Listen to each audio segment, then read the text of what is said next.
চাকুরি স্থায়ীকরণ ও শ্রমিকদের সর্বনিম্ন মজুরি ৫৫০ টাকা নির্ধারণ সহ ১১ দফা দাবিতে গাজীপুরের টঙ্গীতে পিপল সিরামিক ইন্ডাস্ট্রিজ লিমিটেড নামক কারখানায় আন্দোলন করছেন প্রতিষ্ঠানটির শ্রমিকেরা।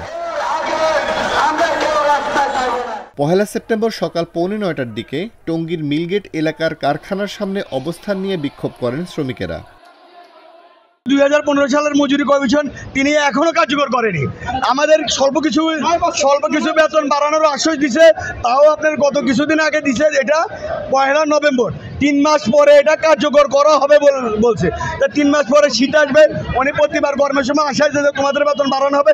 এরপরে উনি কানাডায় আমেরিকাতে বাড়ি করছে, ওইখানে চলে যায়। ওইখান থেকে আসলে ওনার আর কোনো কথা থাকে না। ওনার পাতানো ইউনিয়ন থাকে, প্রতি মাসে আমাদের থেকে ২০ টাকা করে চাঁদা নেয়। আমাদের একজন শ্রমিক মারা গেলে এই ফ্যাক্টরিতে ধুইতে যায় না, এই ফ্যাক্টরিতে একটা শ্রমিকের জানাজা হয় না, একটা ইউনিয়ন থেকে এই ফ্যাক্টরির জন্য একটা শ্রমিকের কোনো কাফনের ব্যবস্থা করা হয় না।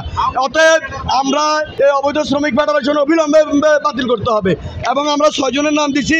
এই ৬ জনকে অবিলম্বে প্রত্যাহার করতে হবে এবং আওয়ামী লীগকে পাতানো এবং আওয়ামী লীগের যত দালাল সন্ত্রাসবিহীন বাহিনী আছে এদেরকে অবিলম্বে ফ্যাক্টরি থেকে বহিষ্কার করতে হবে এবং আমাদের যে মজুরি কমিশন এবং আমাদের যে মজুরি এবং আমাদের এই ১১ দফা অবশ্যই কোম্পানি এটা গ্রহণ করতে হবে।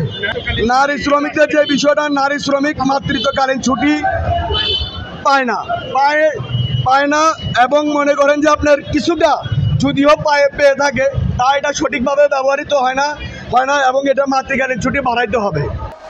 বেলা ১১টার দিকে তারা কারখানার প্রধান ফটক ছেড়ে ঢাকা ময়মনসিংহ মহাসড়কের মিলগেট এলাকায় অবস্থান নেয়। এ সময় ঢাকা ময়মনসিংহ সড়কের উভয় পাশে যান চলাচল বন্ধ হয়ে যায়।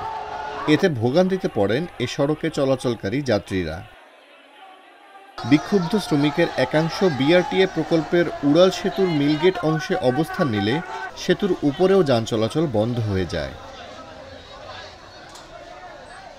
এর আগে সকালে শ্রমিকরা কারখানা কর্তৃপক্ষের কাছে ১১ দফা দাবি জানালে কারখানা কর্তৃপক্ষ সিদ্ধান্ত না দেয়ায় শ্রমিকরা বিক্ষুব্ধ হয়ে ওঠে। এ সময় কাজ বন্ধ করে কারখানার প্রধান ফটকে অবস্থান নেয়। গাজীপুর শিল্প পুলিশের সহকারী পুলিশ সুপার মোশাররফ হোসেন বলেন, নাইমুল বলছিলাম, আজকের পত্রিকা শ্রমিকের এটি কি সমাধান হলো? আমরা একটু ইয়াটা নিয়ে আসছি, কথা বলতেছি। সমাধান কি হয়ে গেছে? জি, আমরা ওই যে পিপল সিরামিক এরিয়াগুলি। হ্যাঁ, পিপল সিরামিক, ওরা কি দাবি মেনে নিচ্ছে কিনা কারখানা কর্তৃপক্ষ? না, মেনে নিব।